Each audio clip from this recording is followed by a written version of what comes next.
বিএনপির পক্ষ থেকে যেহেতু মাহবুবা হাবিব রয়েছেন, একটি নিরপেক্ষ জায়গা থেকে আমরা জানতে চাই, এই যে বিএনপি জামাতের রাজনৈতিক বর্তমান পরিস্থিতি কি দেখছেন আপনি? জি, ধন্যবাদ আপনাকে। আপনি ভূমিকায় কিছু কথা বলেও ফেলেছেন, কি পরিস্থিতি দেখছি আমরা। তো গণমাধ্যমের জায়গা থেকে যেভাবে দেখি, বিগত সময়টাতে বিএনপি জামাত এভাবে বলা হতো, মনে হয় যেন দুটা মিলে একটা দল। আসলে তা নয়, আলাদা দল। তো এই দল দুটির মধ্যে যেই মিথস্ক্রিয়া আছে, বন্ধুত্বপূর্ণ সম্পর্ক আছে, কখনো কখনো বিরোধও আছে। আবার রাজনীতির মাঠে, বিশেষ করে বিরোধী দলের মাঠে, তাদের অবস্থান খুব কাছাকাছি। কিন্তু গত 15 বছরে কখনো কখনো তাদের মধ্যে আবার দূরত্ব তৈরি হয়েছে। বিশেষ করে যারা ক্ষমতায় ছিল, আওয়ামী লীগ, তারা বিএনপিকে কলঙ্কিত করার চেষ্টা করেছে কখনো কখনো এইভাবে যে জামাত হচ্ছে একটা স্বাধীনতা বিরোধী দল, আর বিএনপি এই স্বাধীনতা বিরোধী দলটার সাথে আছে। জবাবে আবার বিএনপি বলার চেষ্টা করেছে বা বলেছে যে আওয়ামী লীগও সময়ে সময়ে এই জামাতের সাথে ছিল।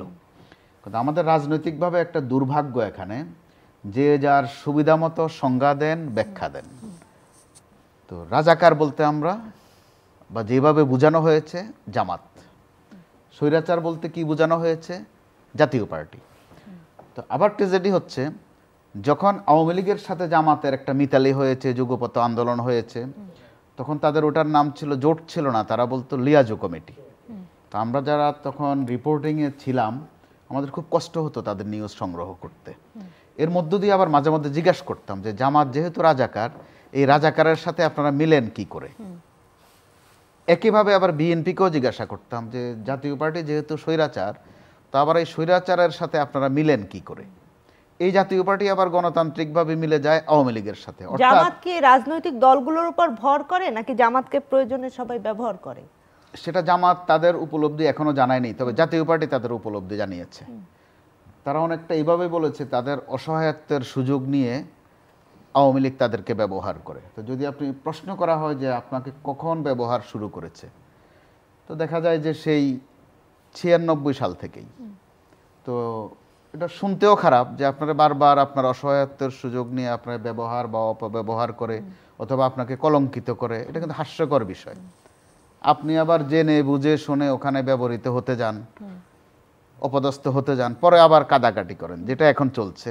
জাতীয় পার্টি যেটা বলার চেষ্টা করছে বারবার, যে তারা যে মনে প্রাণে আসলে তারা আওয়ামী লীগের সাথে ছিল না, তারা খুব অসহায় ছিল, তাদের এই অসহায়ত্বের সুযোগ নিয়ে তাদেরকে কলঙ্কিত করে দেয়া হয়েছে, এরকমটা তারা বলার চেষ্টা করেন।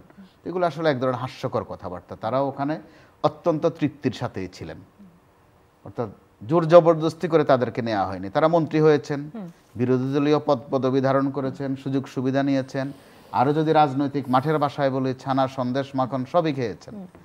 তো এখন এইসব কথা খুব একটা বিকয় না। তো জামাতের বিষয়টা এই দিক থেকে একটু ব্যতিক্রম। তারা তাদের একটা প্রয়োজন তৈরি করতে পেরেছে বাজারে বরাবরই। তারা যেদিকে যায় পাল্লাটা ওইদিকে একটু ভারী হয়, শক্ত হয়। কিন্তু মাঠের রাজনীতিতে, বিশেষ করে ভোটের রাজনীতিতে, যেহেতু গত 15 বছর 7 মাস দেশে ভোটের অঙ্ক জানার সুযোগ কম, কিন্তু এর আগ পর্যন্ত দেখা গেছে জামাত যখন বিএনপির সাথে মিলেমিশে মহব্বতের সাথে নির্বাচন করে, তাদের 1618টা সিট হয়ে যায়। আবার যদি নিজেরা করে 2-3টা সিটে আসে। এখানে উল্লেখ করতে হয়, বাংলাদেশে জামাতের রাজনীতির যে অভিষেক, সংসদীয় রাজনীতির অভিষেক, সেটা কিন্তু 1986 সালে, 86 সালে, অর্থাৎ আওয়ামী লীগের সাথে বেশ মিলেমিশে। তখন জামাত সিট পেয়েছিল 10টা।